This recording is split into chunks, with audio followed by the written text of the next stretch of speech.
Hello. Good evening to all. Myself Mitali Khandelwal. I will be teaching you biology.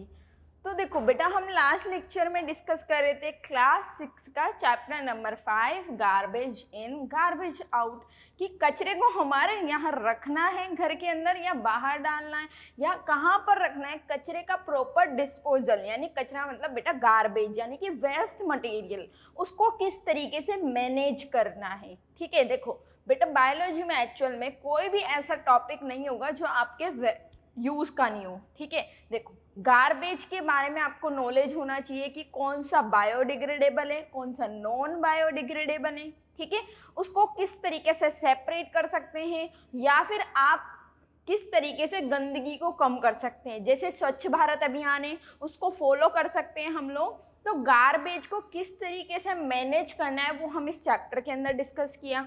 ठीक है, देखो सबसे पहले बेटा इस चैप्टर के अंदर हमने डिस्कस किया था गार्बेज। What is garbage?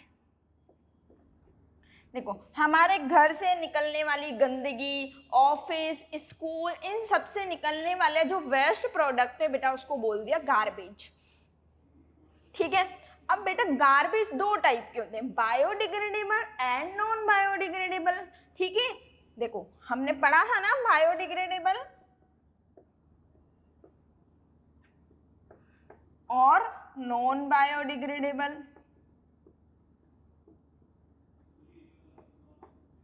बेटा बायोडिग्रेडेबल वो कंपोनेंट होते हैं जो इजीली माइक्रोब्स की हेल्प से हम उनको डिकम्पोज कर सकते हैं, जो एनवायरनमेंट में पोल्यूशन कॉज नहीं करेंगे, उनको क्या बोल दिया बायोडिग्रेडेबल। एंड नॉन बायोडिग्रेडेबल जिनको इजीली हम माइक्रोब्स की हेल्प से डिकम्पोज नहीं कर सकते हैं उनको बोलते हैं नॉन बायोडिग्रेडेबल। अगर बेटा ये डिकम्पोज हो भी गए ना तो बहुत ज़्यादा लंबा टाइम लग जाएगा इनको डिकम्पोज होने में, यानी कि सिंपलर फॉर्म में कन्वर्ट होने के लिए। तो इनके अंदर हमने डिफरेंस पढ़ा था बेटा, what is the difference between biodegradable and non biodegradable waste. ठीक है, चलो और उसके अलावा वेस्ट बेटा दो तीन टाइप का होता है, solid waste, liquid waste, gaseous waste. अब बेटा इन तीनों को किस तरीके से मैनेज कर सकते हैं वो हमने डिस्कस किया था। इसके अलावा हमने एक और बेसिस पे डिस्कस किया था बेटा टाइप ऑफ वेस्ट। ठीक है, देखो वेस्ट तीन टाइप के होते हैं, एक तो डोमेस्टिक वेस्ट, ठीक है, एक होता है बेटा कम्युनिटी वेस्ट और एक होता है म्युनिसिपल वेस्ट।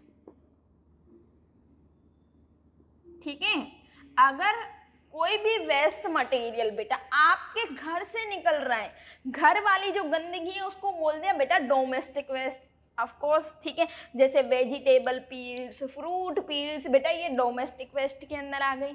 और आपकी जो कम्युनिटी वेस्ट है, कम्युनिटी मतलब आपके आसपास का जो एनवायरनमेंट है उसमें ऑफिस है, स्कूल है, वहाँ से जो गंदगी जनरेट हो रही है यानी कि वेस्ट या गार्बेज जो जनरेट हो रहा है तो बेटा उसको बोल दिया कम्युनिटी वेस्ट।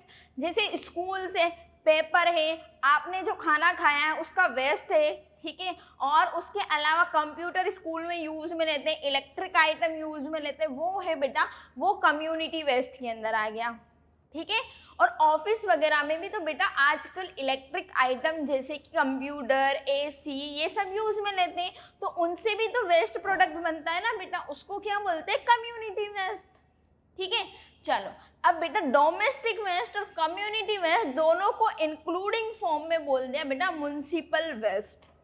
ठीक है, म्युनिसिपल वेस्ट क्या होगा बेटा, डोमेस्टिक वेस्ट और कम्युनिटी वेस्ट दोनों को इंक्लूडिंग फॉर्म में म्युनिसिपल वेस्ट बोल दिया जाता है। ठीक है, चलो उसके बाद बेटा हमने पढ़ा था management of the waste. Management of waste, ठीक है, देखो तीन टाइप का होता है waste, solid waste, liquid waste और गैसियस वेस्ट। ठीक है, चलो इनके बारे में थोड़ा थोड़ा बता देती हूँ मैं।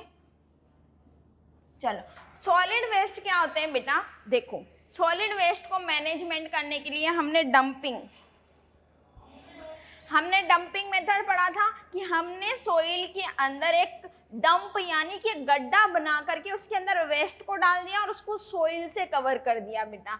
तो ये क्या हो गया आपका सॉलिड वेस्ट हो गया। सॉलिड वेस्ट को मैनेजमेंट, एक हमने इसमें पढ़ा था बर्निंग, ठीक है, सॉलिड वेस्ट को बर्न कर दो और बर्न करने से पहले बेटा क्या करना है, जो बायोडिग्रेडेबल है उसको अलग कर दो। उसको बर्न करोगे तो बेटा कोई मतलब नहीं है ना, वो तो डिकम्पोज हो जाएगा बायोडिग्रेडेबल तो। और नॉन बायोडिग्रेडेबल जैसे प्लास्टिक हो गए, पॉलीथीन बैग हो गई, उनको बर्न कर दो, ठीक है। तो बर्निंग भी सॉलिड वेस्ट को मैनेज करने का एक मेथड है। उसके अलावा हमने इसमें पढ़ा था वर्मी कंपोस्टिंग। सॉलिड वेस्ट को आप डिकम्पोज कर रहे हो, लेकिन किसकी हेल्प से, वर्म्स की हेल्प से। वर्म्स यानी माइक्रो ऑर्गेनिज्म भी आ जाएंगे इसके अंदर, बैक्टीरिया, वायरस, और स्पेशली अगर हम अर्थवर्म की हेल्प से कर रहे हैं ना बेटा कंपोस्टिंग, तो उसको बोलते हैं वर्मी कंपोस्टिंग, जिसका पूरा मेथड मैंने आपको बताया था, ठीक है। अब लिक्विड वेस्ट, लिक्विड वेस्ट को मैनेजमेंट करने के लिए बेटा सीवेज ट्रीटमेंट होता है। अब सीवेज क्या होता है, हमारे घरों से निकलने वाला जो वेस्ट प्रोडक्ट है, हमारा यूरिन और फीकल हो गया बेटा, उसको मैनेज करना ये सीवेज ट्रीटमेंट है, ठीक है। गैशियस वेस्ट, देखो गैशियस वेस्ट कहाँ से जनरेट होता है, जो इंडस्ट्रीज होती है ना बेटा, उनके ऊपर जो चिमनी लगी रहती है बेटा, वहाँ से गैशियस वेस्ट जनरेट होता है। तो उसको किस तरीके से मैनेज करना है, फॉर एग्जाम्पल बेटा आपके जो व्हीकल्स होते हैं, गाड़ियाँ होती है ना घर में, उनसे भी क्या होता है, वेस्ट जनरेट होता है। ऑफकोर्स गैशियस वेस्ट निकलता है, धुआं निकलता है, स्मोक, ठीक है। तो उसको कम करने के लिए आपको क्या करना है, मान लो आप मार्केट जा रहे हो बेटा अकेले, तो ये नहीं कि आप 4 व्हीलर अपनी इंडिविजुअल लेके चले जाओ, आपको क्या करना है, पब्लिक ट्रांसपोर्ट यूज में ले लो। तो उसमें बहुत सारे लोग जाएंगे एक साथ, तो पॉल्यूशन क्या होगा बेटा, कम होगा उसकी वजह से, ठीक है। चलो अब देखो, आज हमें जो डिस्कस करना है बेटा, इसके बाद बेटा हम 4R प्रिंसिपल पढ़ा था। लास्ट लेक्चर के अंदर बेटा हमने क्या पढ़ा था, 4R प्रिंसिपल, ठीक है। 4R प्रिंसिपल क्या होता है, reduce, reuse, recycle and recover, ठीक है। 4R का मतलब क्या हो गया, पहले लिख लो, reduce, reuse, recycle and recover, ठीक है। रिड्यूस, सबसे पहली बात तो कोई भी ऐसा नॉन बायोडिग्रेडेबल मटेरियल है उसको यूज में लेना कम कर दो। आप प्लास्टिक बैग की जगह क्या यूज में ले सकते हो बेटा, जूट के बैग यूज में ले सकते हो, कपड़े के बैग यूज में ले सकते हो, तो वो रिड्यूस हो गया ना। आपने पॉलीथीन को कम लेना, यूज में लेना स्टार्ट कर दिया, ठीक है, कर सकते हो ना। नेक्स्ट टाइम ये मेथड यूज में लेना। रीयूज, अब कोई भी ऐसा मटेरियल है जिसको रिड्यूस नहीं कर सकते भैया, हमें कोई भी लिक्विड मटेरियल मार्केट से लाना है, अब उसको पॉलीथीन में ही लाना पड़ेगा, कपड़े के बैग में ही नहीं ला सकते, जूट बैग में नहीं ला सकते, तो उसको बोतल में लाना पड़ेगा आपको, ठीक है। तो अब वो जो बोतल आ गई प्लास्टिक की आ गई, ठीक है, उसमें रिड्यूस तो नहीं कर सकते थे ना बेटा, तो उस प्लास्टिक बोतल को वापस से हम उसको, जब वो खाली हो जाएगी, ब्लैंक हो जाएगी, तो हम उसको रीयूज कर सकते हैं किसी और मटेरियल को फिल करने में बेटा। जैसे क्या होता है, ऑयल की कैन लाए आपके घर में बेटा, अब वो ऑयल की कैन को बेटा प्लास्टिक में लाना पड़ेगा बेटा। अब जैसे वो खाली होगी ना, हम उसको किसी अदर फॉर्म में, स्टोरेज के फॉर्म में यूज में ले सकते हैं। आपने अपने घर में भी देखा होगा, हमारी जो मम्मी होती है वो क्या करती है, कोई और मटेरियल आया उसके अंदर, मान लो ऑयल आया, उसको खाली हो गया, उसमें कुछ और भर देती है, तो बेटा वो रीयूज कर रही है, ठीक है। अब कोई ऐसा मटेरियल है बेटा जिसको ना तो हम रिड्यूस कर सकते हैं ना रीयूज कर सकते हैं, तो उसको क्या करना पड़ेगा, रिसाइकल करना पड़ेगा। अब प्लास्टिक का एक ऐसा डब्बा है बेटा जिसमें हम कुछ और भर नहीं सकते, स्टोरेज के फॉर्म में यूज में नहीं ले सकते उसको, तो हमने क्या किया, उस प्लास्टिक के बॉक्स को रिसाइकल कर लिया, ठीक है, उसको डिग्रेड करके मतलब किसी अदर फॉर्म में वापस से प्लास्टिक का कोई आइटम बना लिया, तो बेटा उसको बोल दिया रिसाइकल। चलो अब रिकवर, रिकवर होता है मतलब किसी अदर फॉर्म में ही कन्वर्ट कर दो। फॉर एग्जाम्पल आपके घर से निकलने वाली जो वेजिटेबल पील होती है, फ्रूट पील होती है बेटा, उनको रिड्यूस कर सकते हैं नहीं ना, रीयूज भी नहीं कर सकते, रिसाइकल भी नहीं कर सकते। तो हमने क्या किया बेटा, फ्रूट वेस्ट है आपका, प्लांट वेस्ट है, उन सबको रिकवर करके किसी अदर फॉर्म में चेंज कर दिया। जैसे वेजिटेबल पील और फ्रूट पील को बेटा हमने क्या बना लिया, कंपोस्ट में कन्वर्ट कर लिया, यानी कि खाद में, और वो खाद हमने यूज में ले ली हमारे गार्डन में या फिर क्रॉप के लिए यूज में ले ली। तो बेटा वो क्या है, रिकवर का एग्जाम्पल है।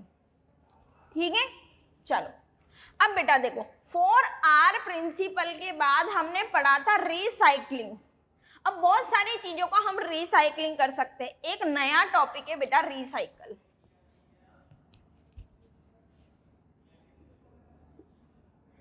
रिसाइकलिंग एक नया टॉपिक हो गया बेटा ये रिसाइकलिंग। अब रिसाइकलिंग में क्या होगा, सबसे पहली बात तो रिसाइकल हम किसका कर सकते हैं, पेपर का। हमारे जो एग्जाम्पल दिया हुआ है बेटा वो है रिसाइकल ऑफ पेपर। आप जो लिखते हो ना बेटा उस पेपर का रिसाइकल कर सकते हैं हम लोग। ठीक है, तो रिसाइकलिंग ऑफ पेपर में सबसे पहले क्या करना है आप लोगों को बेटा, सबसे पहले उसकी टीयरिंग करनी है। टीयरिंग मतलब जो पेपर है आपने जिस पर लिख लिया वो किसी काम का नहीं है आपके, तो उसको टीयरिंग कर दो, मतलब चीर दो और फाड़ दो। ठीक है, टीयरिंग के बाद क्या करना है बेटा, उसको सोक्ड कर दो। सोक्ड इन वाटर मतलब पानी में उसको डुबो के रख दो बेटा, मतलब उसके अंदर वाटर का कंपोनेंट आ गया। ठीक है, सोक्ड करके रख दिया। उसके बाद बेटा उसकी कर दो ग्राइंडिंग। ठीक है, जैसे मिक्सर ग्राइंडर में ग्राइंडिंग करते हैं ना बेटा वैसे। ठीक है, तो उससे क्या होगा, लास्ट में जाकर के आपके पास एक पेस्ट बन जाएगा। ठीक है, ग्राइंडिंग के बाद क्या होगा बेटा, मेक पेस्ट। एक पेस्टिसाइड वाला नहीं, पेस्ट जो नहीं आती आप मॉर्निंग में यूज में लेते हो, तो वो बेटा कैसी होती है, बिल्कुल एकदम स्मूथ होती है। वैसे ही हमें एक पेस्ट बनाना है बिल्कुल स्मूथ, जैसे डो होता है ना, डो किसी का भी। ठीक है, जैसे बैटर होता है, इडली सांभर का बैटर हो गया वैसे। ठीक है, तो एक पेस्ट बन गया बेटा। पेस्ट बनने के बाद क्या होगा, इसमें अब वाटर की क्वांटिटी है। हमने क्यों किया था, वाटर के अंदर सोक्ड किया था ना बेटा, तो उसके अंदर वाटर है एक्सिस क्वांटिटी में, तो उसको नेट के ऊपर स्प्रेड कर दो। अब एक्सिस वाटर को तो बेटा रिमूव करना पड़ेगा ना, तो क्या करेंगे, यहाँ पर स्प्रेड ऑन नेट। ठीक है, नेट के ऊपर स्प्रेड कर दिया, उससे क्या होगा, एक्सिस वाटर रिमूव हो जाएगा। Axis water remove. ठीक है, अब उससे लास्ट में आपके पास एक मटेरियल रहेगा, उससे आप कोई भी डेकोरेटिव आइटम बना सकते हो, जैसे कि फ्लावर पॉट बना सकते हो, कोई भी कार्टून बना सकते हो, जैसे पेंगुइन बना सकते हो बेटा। ये सब क्या हो गया, रिसाइकलिंग ऑफ पेपर हो गया।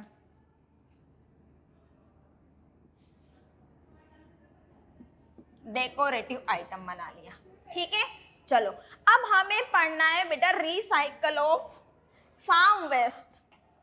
रिसाइकलिंग चल रहा है बेटा, यहाँ तक हमारा लास्ट लेक्चर में कंप्लीट हो चुका था। ठीक है, अब हमें पढ़ना है रिसाइकलिंग ऑफ फार्म वेस्ट। अब फार्म क्या होता है बेटा, एक ऐसी जगह बेटा जहाँ पर क्रॉप को भी ग्रो करना है और हमें केटल्स का भी ध्यान रखना है। फार्म क्या होता है, ऐसी जगह बेटा जहाँ पर क्रॉप को भी ग्रो कर रहे हैं। अब क्रॉप क्या होती है बेटा, देखो एक जैसे प्लांट को लार्ज स्केल पे ग्रो करना उसको बोलते हैं बेटा क्रॉप। एक जैसे वीट के प्लांट को बहुत बड़े स्केल पे ग्रो कर रहे हो तो बेटा वो क्या हो गई, आपकी क्रॉप हो गई। मस्टर्ड को ग्रो कर रहे हो यानी सरसों को, तो बेटा वो क्रॉप हो गई बेटा।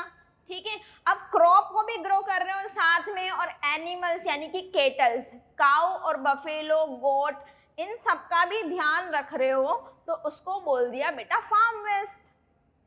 मतलब फार्म बोलते हैं उसको। और फार्म का जो वेस्ट जनरेट होगा हम उसको कैसे रिसाइकल कर सकते हैं वो हमें पढ़ना है।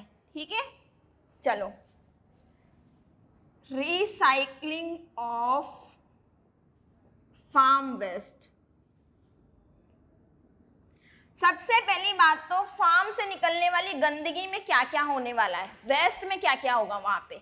देखो हम लोग जो काऊ डंगे मतलब कि गाय का जो गोबर है उससे क्या बना सकते हैं, हम लोग बायोगैस बना सकते हैं, और उस बायोगैस का यूज हम कुकिंग में कर सकते हैं। ठीक है, तो बायोगैस बना सकते हैं, लिख दूं मैं बायोगैस। ठीक है, चलो उसके अलावा हम जो एनिमल वेस्ट है और प्लांट वेस्ट है उसको डिकम्पोज करके हम कंपोस्ट बना सकते हैं। एनिमल वेस्ट ले लिया, प्लांट वेस्ट ले लिया। देखो पहले क्या किया, एक पिट लिया बॉक्स, उसके अंदर प्लांट वेस्ट डाला, एनिमल वेस्ट डाला और माइक्रोब्स ऐड कर दिए बेटा, तो उससे लास्ट में 1-2 हफ्ते में बन जाता है बेटा कंपोस्ट। इसका पूरा मेथड हम पहले के लेक्चर्स में डिस्कस करके आए हैं, किया था ना बेटा डिस्कस। तो हम क्या कर सकते हैं, कंपोस्ट बना सकते हैं, यानी कि खाद बना सकते हैं। उसके अलावा बेटा वर्मी कंपोस्ट बना सकते हैं। ठीक है, देखो कंपोस्ट और वर्मी कंपोस्ट में डिफरेंस क्या। कंपोस्ट में बेटा आप माइक्रोब्स को लोगे, कोई भी माइक्रोब्स हो, बैक्टीरिया, फंजाई, लेकिन आपने स्पेशली अगर अर्थवॉर्म जिसको बोला जाता है बेटा फ्रेंड ऑफ फार्मर, उसको यूज में लिया है तो बेटा उसको बोलते हैं वर्मी कंपोस्टिंग। ठीक है, तो वर्मी कंपोस्ट हम बना सकते हैं वेस्ट से। उसके अलावा बेटा अल्कोहल प्रोडक्शन,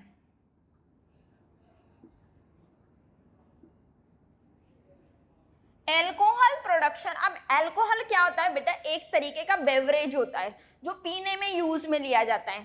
ठीक है, अब अल्कोहल को हम वेस्ट से कैसे प्रोड्यूस कर सकते हैं बेटा, शुगर केन अंदर ना गन्ना सबने खाया होगा, तो उसके बाहर की जो कवरिंग है बेटा उससे अल्कोहल बना सकते हैं, वो तो वेस्ट है ना हमारे लिए बेटा। उसका शुगर केन का जूस निकलने के बाद जो वेस्ट बचेगा उससे हम अल्कोहल प्रोड्यूस कर सकते हैं। ठीक है, अल्कोहल एक तरीके का बेटा पीने वाला एक बेवरेज है, बेवरेज जैसे कॉफी होती है, टी होती है, अल्कोहल होगा बेटा, लेकिन अल्कोहल बेटा हमारी बॉडी के लिए हार्मफुल है।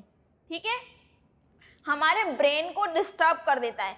आपने देखा होगा बेटा जो लोग ज़्यादा अल्कोहल कंज्यूम करते हैं बेटा उनका बैलेंस नहीं बनता है, कभी राइट गिरते हैं कभी लेफ्ट गिरते हैं, क्योंकि उनका ब्रेन डिस्टर्ब हो जाता है बेटा। ठीक है, तो ये यूजफुल प्रोडक्ट नहीं है, हालांकि मेडिसिन वगैरह में यूज में लेते हैं इसको। उसके अलावा इलेक्ट्रिसिटी, ठीक है, इलेक्ट्रिसिटी जनरेट करने में, अब इलेक्ट्रिसिटी मैम कैसे हम जनरेट करेंगे वेस्ट से। एक्चुअल में बेटा जिन फैक्ट्री जहाँ पर इलेक्ट्रिसिटी बन रही है मान लो वहाँ पर फ्यूल की रिक्वायरमेंट है। फ्यूल मतलब जैसे लकड़ियाँ बेटा फ्यूल है, वैसे फ्यूल की रिक्वायरमेंट है। तो हम जो फार्म वेस्ट है, जैसे कोई भी हस्क हो गया, हस्क, पहले मैं हस्क बताती हूँ आपको। हस्क होता है बेटा भूसा जिसको बोला जाता है। क्रॉप को कट कर लिया, उसके बाद जो वेस्ट मटेरियल बच गया बेटा उसको बोला जाता है हस्क या फिर भूसा बोला जाता है, जो केटल वगैरह को फीडिंग में भी काम आता है। केटल मतलब गाय भैंस वगैरह को खाने में भी काम आता है हस्क। ठीक है, तो उस हस्क को बर्न करके फिर हम इलेक्ट्रिसिटी वाली जो कंपनीज हैं उनमें यूज में ले सकते हैं। एज अ फ्यूल हम लोग क्या कर सकते हैं, प्लांट वेस्ट को यूज में ले सकते हैं। और प्लांट वेस्ट क्या है बेटा, फार्म वेस्ट है। ठीक है, चलो तो इन सब चीजों में हम रिसाइकलिंग ऑफ फार्म वेस्ट कर सकते हैं। चलो अब आ जाओ बेटा recycling of non biodegradable waste.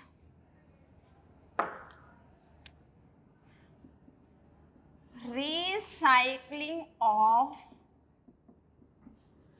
Non biodegradable waste. बेटा देखो अब क्या हो रहा है कि नॉन बायोडिग्रेडेबल जो इजीली डिकम्पोज नहीं होती, ये वर्ड तो हम कितनी बार डिस्कस कर चुके हैं बेटा। ठीक है, तो होता क्या है कि इस तरीके को किस तरीके से इसको मैनेज करना है या रिसाइकल करना है। तो बेटा हम रिसाइकल की जगह रीयूज भी कर सकते हो, रिड्यूस भी कर सकते हो, वो ज़्यादा बेस्ट मेथड है। हम नॉन बायोडिग्रेडेबल को क्या कर दो बेटा, रिड्यूस कर दो, रीयूज कर लो, वो बेस्ट मेथड है। रिसाइकल तो बेटा थर्ड स्टेज है। सबसे पहले रिड्यूस कर लो, रीयूज कर लो, देन थर्ड स्टेज है बेटा रिसाइकल। ठीक है, तो recycle of non biodegradable waste, देखो सबसे पहले यूज्ड कैन एंड बोतल। जो यूज्ड कैन और बोतल है बेटा उनको हम क्या कर सकते हैं, सबसे पहली बात तो हम लोग उनको स्टोरेज में ले सकते हैं। मैंने अभी एग्जांपल बताया, हम मार्केट से कोई भी आइसक्रीम का बॉक्स लाते हैं। ठीक है, अब आइसक्रीम खत्म होने के बाद बेटा उसमें अपनी मम्मी कुछ और फिल कर देती है, तो वो क्या हो गया बेटा, स्टोरेज के लिए यूज में ले रहे हैं हम। तो यूज्ड जो कैन और बॉटल्स होती हैं बेटा हम उनको स्टोरेज में ले सकते हैं। उसके अलावा हम कबाड़ी वाली को सोल्ड कर सकते हैं, सोल्ड टू कबाड़ी वाला, ठीक है। वो कबाड़ी वाले नहीं आते जो वेस्ट को कलेक्ट करने आते, वेस्ट को नहीं बेटा, कैन बोतल न्यूज़पेपर ये सब लेते हैं कबाड़ी वाले, तो उनको सोल्ड कर दो, वो किसी अदर फॉर्म में उसको रिसाइकल कर लेंगे, ठीक है। हमारे पास दो मेथड हो गए, या तो स्टोरेज में यूज में ले लो या कबाड़ी वाले को सोल्ड कर दो, ठीक है। चलो अब देखो, अब जो ये कबाड़ी वाले बेटा वो किसी अदर फॉर्म में उसको कन्वर्ट कर सकते हैं, रिसाइकल कर सकते हैं बेटा, उनका भी एक प्रॉपर सिस्टम होता है, ठीक है। और हम स्टोरेज भी कर सकते हैं। अब कभी कभी क्या होता है बेटा, हमने जो वाटर बोतल मार्केट से ली, आप रेलवे स्टेशन गए बेटा, ठीक है, आपने पानी की एक बोतल ले ली, ठीक है। अब क्या होगा बेटा, अब आपने उसको पानी पी लिया और उसको घर पे ले गए कि भैया इसमें वापस से पानी भर के हम रीयूज कर लेंगे बेटा, लेकिन वो कभी कभी पॉइजनस हो जाता है हमारे लिए, वो पॉइजनस है बेटा, ठीक है। बहुत सारी ऐसी चीजें जिनको प्लास्टिक की हम उनको रीयूज नहीं कर सकते बेटा, वो पॉइजनस हो जाती है, ठीक है ना।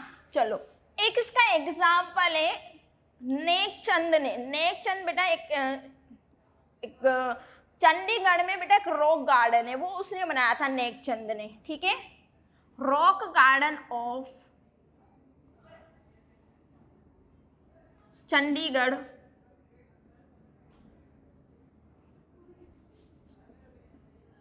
बाय नेकचंद। बेटा वहां जाके देखेंगे ना हम, तो वहां पे जितना भी उस गार्डन के अंदर जो भी मटेरियल है ना बेटा वो वेस्ट मटेरियल से बना हुआ है, जो भी स्कल्पचर है बेटा या फिर जो भी इक्विपमेंट है वो सब किससे मिलकर बने हैं, वेस्ट प्रोडक्ट के बने हुए हैं, ठीक है। तो उन्होंने क्या कर लिया, उसको रिसाइकल कर लिया, रीयूज कर लिया, ठीक है। रीयूज भी बोल सकते हो, रिसाइकल भी बोल सकते हो, ये उन्होंने कर लिया, ठीक है। अब देखो बायोडिग्रेडेबल वेस्ट को हम दो तीन तरीके से, उसके अलावा बेटा आपका मान लो मग है, प्लास्टिक मग, या फिर आपका जो चीनी का जो मग होता है बेटा वो टूट गया, ठीक है, थोड़ा सा, तो आपने उसको यूज में लेना बंद कर दिया, तो हम उसको कैसे यूज में ले सकते हैं, as a pen holder use में ले सकते हैं बेटा, ऑफकोर्स ले सकते हैं ना। तो हमने क्या किया, रिड्यूस कर दिया, नॉन बायोडिग्रेडेबल वेस्ट को रिड्यूस कर दिया हमने, यूज में नहीं, रीयूज कर लिया, तो वैसे भी रिड्यूस कर रहे हैं ना बेटा, उस प्लास्टिक मग को हमने रीयूज कर लिया, सीधी सीधी बात ये है।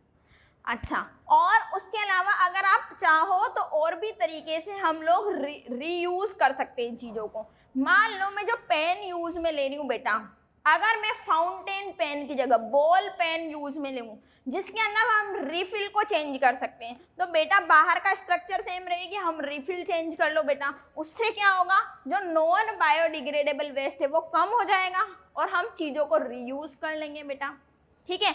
आपका जो एक और मैं एक एग्जांपल बताती हूँ, जो नॉन बायोडिग्रेडेबल वेस्ट है ना, जैसे पेपर बायोडिग्रेडेबल है बेटा, हम उसको भी रीयूज कर सकते हैं, हम उसको यूज में ले सकते हैं एज अ रैपिंग, गिफ्ट को रैप करने में यूज में ले सकते हो। तो बहुत सारे मेथड है, हम किसी भी चीज को reduce, reuse, recycle and recover कर सकते हैं, ठीक है। इन चारों में से कोई भी मेथड यूज में ले सकते हैं जो बेस्ट अप्रोप्रिएट हो। चलो अब बेटा देखो, ये वाला ये क्या हो गया बेटा, recycling of non biodegradable waste हो गया। अब हमें पढ़ना है जो हमारी जिंदगी की सबसे बड़ी प्रॉब्लम है, प्लास्टिक यानी कि पॉलीथीन बैग, ठीक है।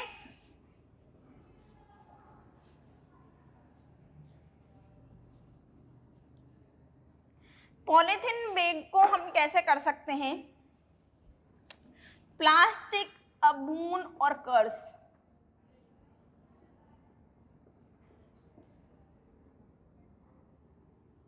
ठीक है। देखो सबसे पहली बात तो इसमें क्या मतलब है, प्लास्टिक का बून और कर्स। प्लास्टिक हमारे लिए बेटा यूजफुल है या फिर वेस्ट प्रोडक्ट है, एक मीनिंग तो ये हो गया। एक ये कि भैया प्लास्टिक हमारे लिए आशीर्वाद है भगवान का, या फिर हमारे लिए कर्स है, श्राप है। कर्स का जो स्पेशल मीनिंग है वो है श्राप। मतलब आपके लिए एक बहुत अच्छी चीज है प्लास्टिक या बहुत ही बेकार चीज है, ये बात कर रहे हैं हम लोग। मतलब प्लास्टिक यूज में लेना चाहिए या नहीं लेना चाहिए, इस बात पे कंट्रोवर्सी है। ठीक है, चलो आ जाओ। प्लास्टिक बेटा वी कैन नॉट, हाँ एक और बात बता, आप एक बात बताओ, हमारी जो लाइफ है बेटा वो हम लोग प्लास्टिक के बिना इमेजिन नहीं कर सकते, बिल्कुल इमेजिन नहीं कर सकते। आप देखो आपके आसपास के एनवायरनमेंट में, सराउंडिंग में बहुत सारी चीजें प्लास्टिक की बनी हुई है। देखो ये पेन है प्लास्टिक का बना हुआ है, बोर्ड है बेटा प्लास्टिक का बना हुआ है। ठीक है, आपके जो शर्ट के जो बटन है वो प्लास्टिक के बने हुए हैं, आपकी टेबल चेयर बेटा ये सब प्लास्टिक की बनी हुई है। आजकल तो ज़्यादातर प्लास्टिक की आने लगी है ना। ठीक है, तो बेटा आपका जो ये ट्राइपॉड जिसमें हम पढ़ा रहे हैं वो प्लास्टिक का बना हुआ है। तो हम प्लास्टिक के बिना हमारी लाइफ को इमेजिन नहीं कर सकते बेटा। ठीक है, प्लास्टिक हमारे लिए कंपलसरी हो गया है। ठीक है, अब देखो अगर हम बूंद की बात करें भैया, आशीर्वाद कैसे, सबसे पहली बात तो प्लास्टिक को बेटा, सबसे पहली बात तो कि प्लास्टिक के बिना हम हमारी लाइफ को इमेजिन नहीं कर सकते। अब प्लास्टिक क्या बेटा चीप होता है, बहुत ही सस्ता होता है और इजीली अवेलेबल हो जाता है। ठीक है, इसलिए इसकी क्वांटिटी बढ़ती जा रही है, चीप है ना, सस्ता पड़ जाता है, उसके अलावा इजीली अवेलेबल हो जाता है।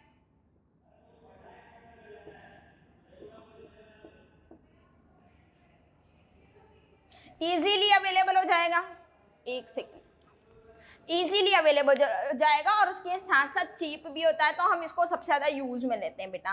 तो ये तो एक आशीर्वाद हो गया ना कि हाँ भैया चीज़ें सस्ती पड़ रही है और हर जगह अवेलेबल है, हमें स्पेशल जगह नहीं जाना पड़ रहा है उसके लिए। ठीक है, उसके अलावा बेटा अगर हम प्लास्टिक की बात करें तो वो कर्स भी है। सबसे बड़ी प्रॉब्लम तो कर्स ही है क्योंकि वो नॉन बायोडिग्रेडेबल है। ठीक है, हम कर्स की बात करेंगे लेकिन पहले बूंद की बात कर लेते हैं। उसके अलावा देखो आपका जो मेटल, सब पहले क्या होता था बेटा, सारी चीज़ें मेटल्स की बनी होती थी, आयरन की, एल्युमिनियम की, स्टील की बनी होती थी बेटा। लेकिन फिर क्या हुआ, धीरे धीरे जो मेटल का रिप्लेसमेंट आ गया। ठीक है, वो क्या है बेटा, प्लास्टिक। ठीक है, चलो तो लिख लूँ, मेटल रिप्लेस्ड बाय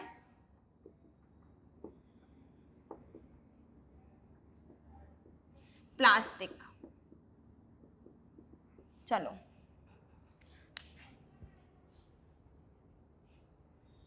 अब होता क्या है बेटा, मेटल की बहुत सारी चीज़, जो आपके घर में जो पाइप लगे रहते हैं वाटर ट्रांसपोर्ट करने के लिए बेटा, वो सब बने होते थे पहला मेटल के बने होते थे, आयरन के, एल्युमिनियम के, स्टील के, किसी के भी बने हो सकते हैं बेटा, लेकिन वो एक्सपेंसिव होते थे, थोड़ा महंगा पड़ता था। फिर उसका रिप्लेसमेंट क्या आ गया बेटा, प्लास्टिक आ गया, और प्लास्टिक चीप भी था और इजीली अवेलेबल भी था। तो ये तो हमें बून हो गई, मतलब आशीर्वाद हो गया भगवान का। ठीक है, अब देखो जो कर्स है बेटा, कर्स की बात हम लोग नेक्स्ट क्लास के अंदर करेंगे। थोड़ा थोड़ा मैं बता देती हूँ कि कर्स क्या है कि भैया श्राप। ठीक है, सबसे बड़ी प्रॉब्लम क्या है प्लास्टिक के बेटा, नॉन बायोडिग्रेडेबल है, वो इजीली डिकम्पोज नहीं होता, नॉन बायोडिग्रेडेबल के अंदर हम उसको रखते हैं। ठीक है, चलो तो हम इसके बाद का जो है वो आगे वाले लेक्चर्स के अंदर कंटिन्यू करेंगे। ठीक है, चल तो उसके बाद बेटा वो हमारा लास्ट लेक्चर होने वाला है, हमें उसके अंदर कर्स पढ़ना है। ठीक है, बूंद तो हमने पढ़ लिया, उसके बाद हम कर्स पढ़ेंगे, फिर उसके बाद वेस्ट के बारे में थोड़ी सी और नॉलेज है, किस तरीके से मैनेज करना है उसको, वो है। ठीक है, चलो तो बेटा हमारा ये लास्ट सेकंड लेक्चर था। ठीक है, चलो थैंक यू।